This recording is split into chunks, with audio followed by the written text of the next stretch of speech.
Want to know if your Wi-Fi is running on 2.4 or 5 GHz? Here's the fastest way to check right from your phone. First, open your settings and tap on Wi-Fi. Find your connected network and tap the small eye icon right next to it. Scroll down until you see router. Tap and hold that IP address.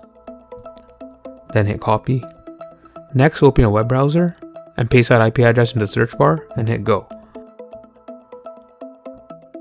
This takes you directly to your router's admin page. The credentials to log in will be on your router.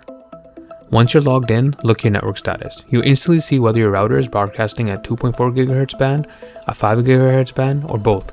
If you scroll through your connected devices, you can even see exactly which frequency your phone or laptop is currently using.